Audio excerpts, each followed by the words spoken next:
with the trust the coyotes have given them from here, from that Venezuelan opposition, and from those there that made lobby to accept migrants, and just are now urging for migrants to take them to El Salvador.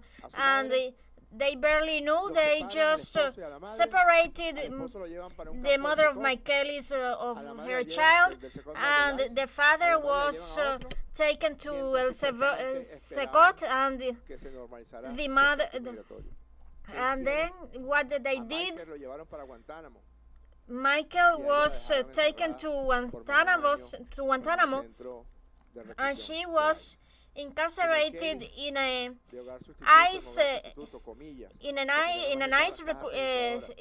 prison, and Michaelis was just fostering from, and she received only mistreatment and not affection. Everything happened, and picture how a family suffers, and they did that with this young marriage. And this Michael was taken to Guantanamo, and was so much pressure that they have to return those Venezuelans there in Guantanamo, and we were ready for them to land, but a storm stopped them from taking to here. And in a inhumane act, they sent 252 men to that Secot, and it was the work of President Nicolas Maduro, and every day he asked for us to take care of those migrants, of the situation of them. And then it appeared the issue of those Venezuelan children detained in the United States of America.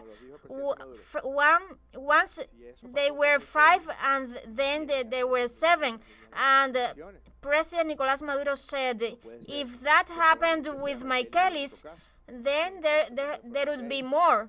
Then it appeared to be 6, then 12, then 18, and now 31, and we are sure that there are more. And on Sunday, we hope in this process of dialogue with the United States of America, we hope for a negotiation and a coordination to return those children. And on Friday, the first 7 arrived with Michaelis. We've got 8 returned, and we are convinced that we won't rest, and we are convinced that till the last child that is in the United States of America meets its family here in Venezuela, we will continue pressing, and we will continue calling all U.S. officials. That's the expression of this Venezuela, of this new Venezuela that awaits us. The Venezuela that is on the popular will, the Venezuela that sorts its problems without any foreign intervention or company intervention, because we learned how to do things by ourselves. We learned how to recover our economy, how to recover our oil production, and we learned how to recover our people kidnapped. So on Sunday, July 28th, elections will be the expression of the new era. We deserve the new era of prosperity and recovery of the welfare that so much of Hugo Chavez was seeking and was working, because the people that sort out problems, that resist on the pandemic, the people that struggle on sanctions, and we deserve this. As of tomorrow, the great forces of our Bolivarian Revolution will close the electoral campaigns in all municipalities of the country, and we will continue till Sunday because we are able to do it. It is in the regulation of the elections. We will promote the projects of the youth that will be selected on Sunday. We've got good news to share with you beyond outreach, because Bukele, you will pay for your crimes sooner than later.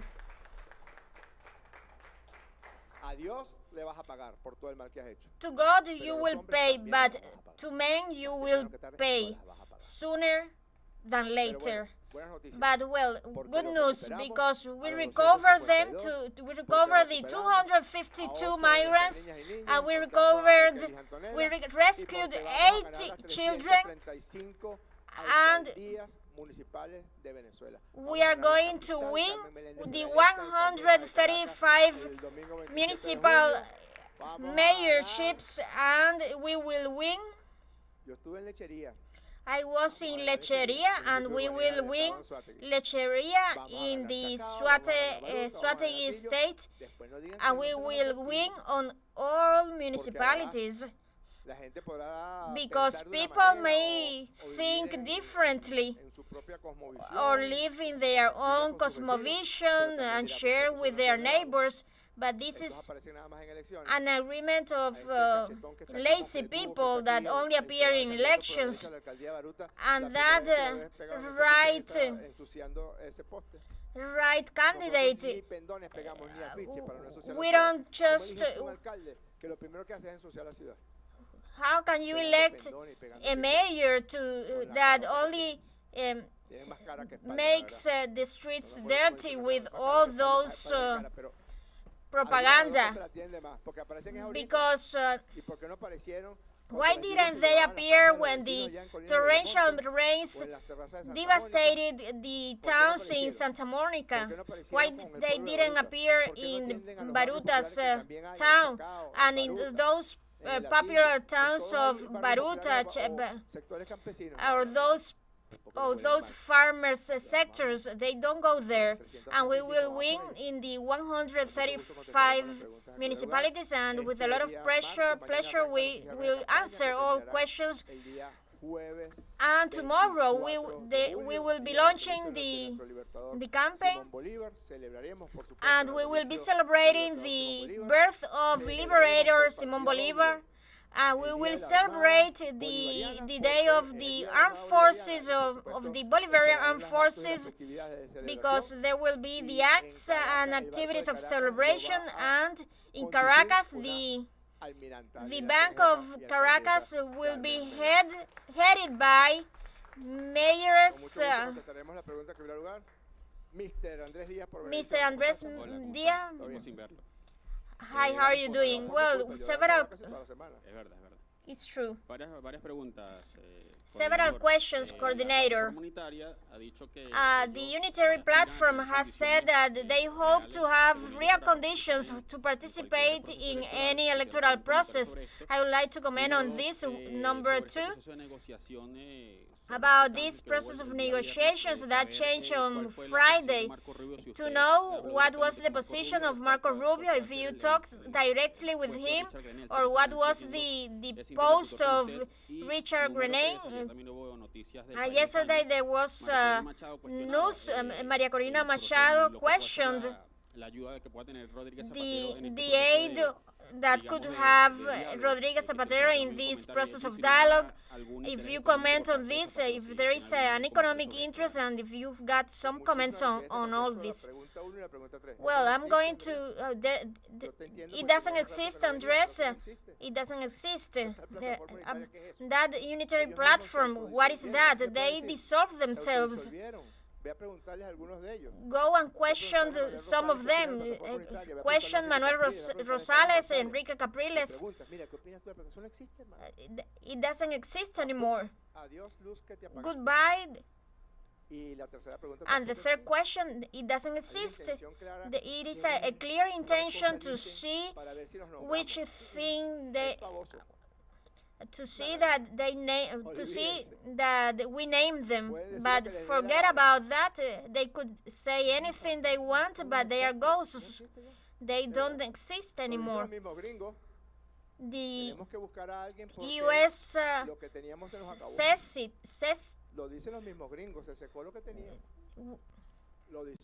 They were done. The gringos. They say it in English.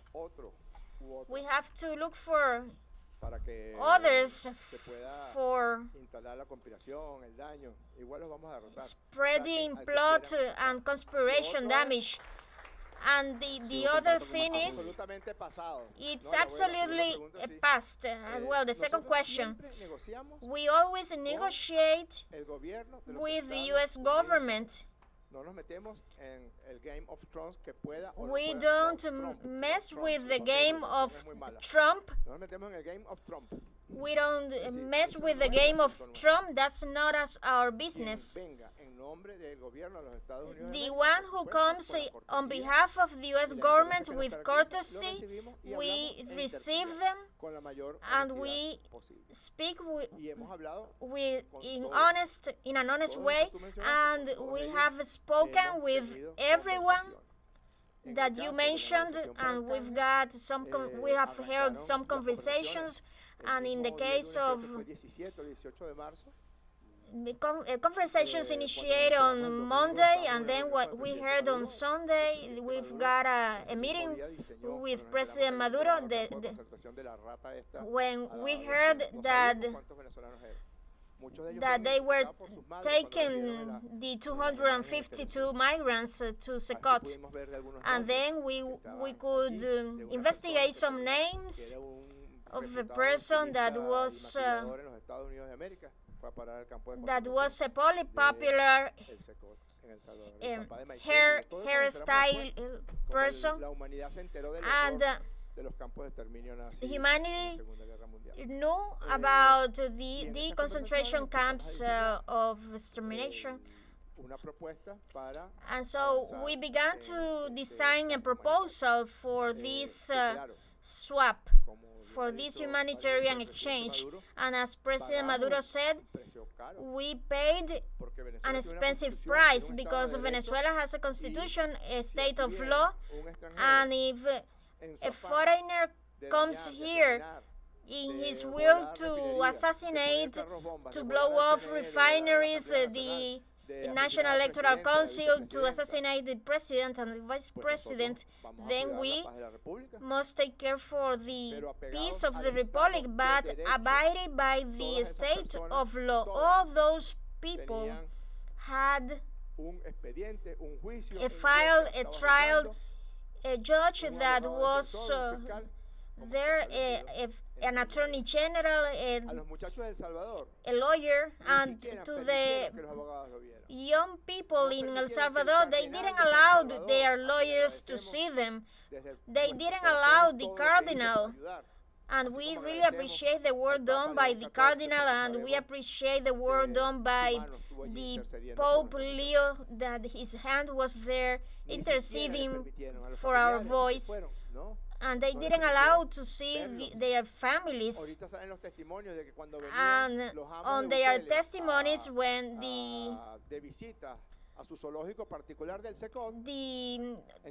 Bukele's puppets come there to Secot, see them, they bathe the prisoners for those senators to see them clean. And that's the truth. They didn't know even the day it was, because all the time they were with the light, with the lamp.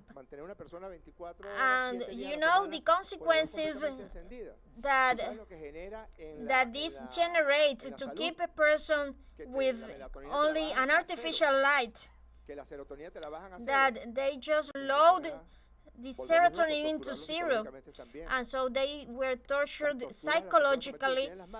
They suffered every kind of torture. They've got the marks. What's gonna say Bukele about those violations? And those testimonies are going to be registered, and you bastard, you will pay for all those crimes. There was no due process beginning because those 252 Venezuelans didn't visit Salvador ever, and so they didn't have any crimes. They didn't commit any crimes there. And if we have to pay the cost that it implies to exchange those criminals, terrorists that come here in Venezuela to harm Venezuela and to generate violence, that narrative that they were tourists, that they come here to get married, but on their phones they didn't appear. On their phones there was no messages about any marriage, only plans and conversations to bring explosives. Those were the messages they had on the cell phones. And President Maduro said, we don't let our people behind, so any price we would have to pay. And that was what happened. We were ready around a month ago, and suddenly there were some odd incidences that I'm not going to refer to it, but some prepared actions. But we are a people of one word, and that's the proposal that we approved, and we stick to it. Well, then we will wait for it. Then we were ready to do the exchange on Thursday, but something odd came up, and then it wasn't be able to do it on Thursday. Then on Wednesday we have interrupted conversations around 11 p.m. and then on Thursday 8 a.m. conversations resume, and we lasted the conversations till Friday at noon. And the things that while it was arriving, the plane of the 7 children, we were coordinating with those U.S. officials that the plane with those terrorists arrived to the United States, and that our 252 compatriots arrived here in Venezuela. All that was held simultaneously, because when it was already agreed, when our compatriots were on the Venezuelan planes and on those, and then there were 2 trucks to enable the Venezuelan, the planes of the Venezuelans land off, and so pilots were suffocated by heat because they didn't allow to turn off the engines, and that action almost aborted the operation. And that action of Bukele just reveals the garbage that he is. And when we were about to abort the mission, someone called Bukele and then scolded him. And so then the engines were turned off, and then both the two planes just landed off simultaneously. As we know that Bukele was a rat, we breathed Aris when when the plane just landed off, because there were just 27 minutes to arrive here to Venezuela. Nice afternoon. Two questions. I would like to know about the account of the work done by deputies in those territories affected by the rains. What are the messages to be taken for the electoral campaign? How do you see the electoral environment, as most of the agenda has been complied with? What can you see about the participation and about how can you promote the participation of youngsters, understanding that these are joint elections for the youth projects, and besides the people just elects councils and mayors? Well, I am not sure that we human beings, in this case Venezuelans, realize when we are making history, because these elections on July 28th, Sunday, it is not a regular election, it is not an election that the Venezuelan people is used to, because for the first time, two ways of seeing democracy. On one side, the representative democracy, the democracy that has to be replaced by a real democracy, which are the elections for mayors and councillors. But even the figure that we were dragging down, since we make a twist of the way of seeing that the electoral campaigns, that people do not stick propaganda, and much less the order that we receive, that someone could make a campaign in the zones of disasters that have been generated important damages in infrastructure and houses in the western part of the country. And you see those deputies, those candidates were helping governors on the disaster and assisting people. That were the promises, the people that solve problems, that we want to congratulate, because they let aside the electoral campaign, and our candidates went there to the towns with the people that most need them. So it has been very fruitful, because it has been an electoral campaign.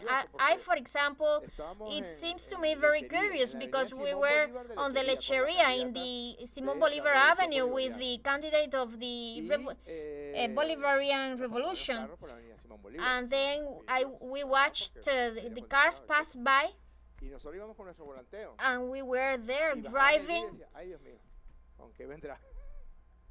and to think, and there has to be a change. I am from the opposition, but the candidate of the opposition is a lazy one, and so they say that. They said that, and it was a campaign which is directly made with the people.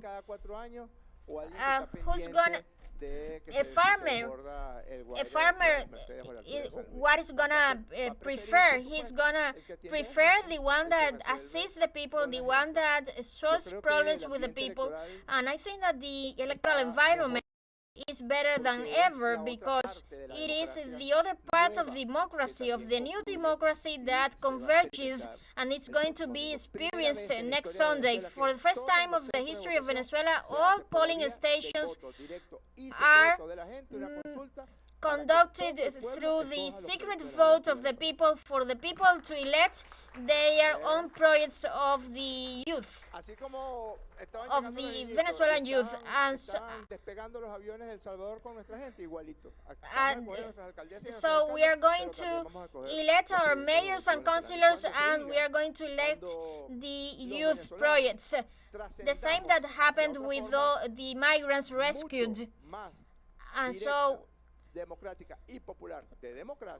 we will working for a more direct democracy, and this the future generations will say and this began with the consultations and with the great beginning was the youth elections on July 27th on Sunday. So few countries of the world could have faith of an unelectoral process without any violence, without any incident, with absolute freedom of candidates that could do their campaign freely. Mention me one country, including the United States, that have a situation of peace, of everlasting peace. That is the perfect grounds for the electoral campaign. Delcy, good afternoon. 3 questions. So you went to the beach? No, not yet. Opposition sectors have said that the electoral campaign has been very weak and that on the streets, citizens are not participating in these elections. And what's your position about this? They have been weak all their lives. They are very weak. Secondly, in psychoanalysis, that is named projection. They are weak. They don't go out to the streets, and they paid because we know what company they hired, because they are lazy ones. How many activities do you have daily? Did you go to the 22 parishes? 350 activities, not only of campaign, but of management, of medical assistance. And you tell me that if a person that hasn't done any activity, who's the weak one? And secondly, what's the opinion of the command of the leader Cesar Perez Rivas that highlighted that the release of the 252 Venezuelans and the children in the United States was used as a political strategy ahead of the elections, as it was actually a diplomat and humanitarian action? Why are you sure to win the elections in those opposition municipalities? Even Gustavo Duque has said that he's gonna win on that municipality. What would you say about it? Well, that fat candidate. Well, I am not going to give any comments on this, because this is very. What I have to say is that at some point, history will make them pay the use of those human beings, because it was convenient for them to throughout all that process that was with migration against the Bolivarian government. And then it appears the racism, misogyny, and the opposition against Venezuelans. Many of the ones that were taken to El Salvador, they just so they thought to find something different, but they were the ones that promoted all this.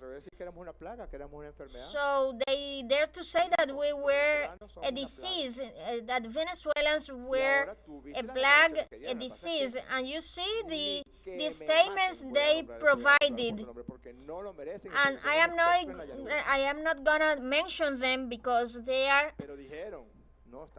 don't deserve it, and they said it. They said that they agreed on taking those criminals to the Secot, and we know, and they are gonna know what those Venezuelans have gone through, and it is already known that they didn't commit any crimes in El Salvador, and the only crime they committed was to be a migrant and Venezuelan in the United States. They don't have any criminal records in Venezuela. Even one was a very popular worker in Los Angeles, California.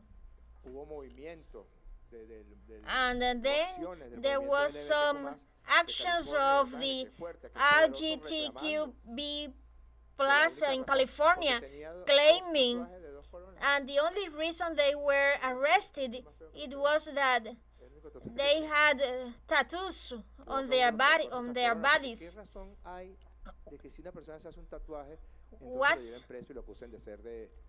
What is the legal grounds on having just a tattoo and some being imprisoned for it? So those are lies. And those who profited, because there were billions of dollars, are the families of those boys arriving, said to us, and the picture, imagine that. So think about it, that all those criminals just were involved with Nayib Bukele, signed this paper and said that you... so 100% of the family members of the migrants told us that the Paparoni, all those opposition, the coyotes, Leopoldo, that's the truth. And then when testimonies appear, they have to pay for all their crimes. About the fat candidate, well, because we work, and the people in Venezuela currently, people in Venezuela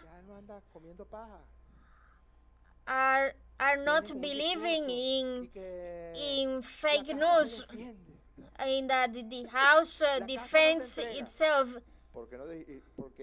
That why didn't you say so, lazy, in the 4 years or in the 8 years that you've got as a mayor? Tell me a work in Baruta, a single one. 20 seconds to see.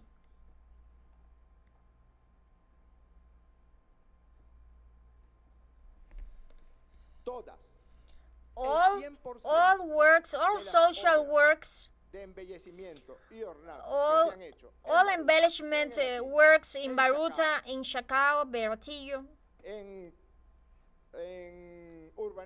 Urbaneja, the 100% have been done by the Bolivarian government. That's why we will win them. People are tired.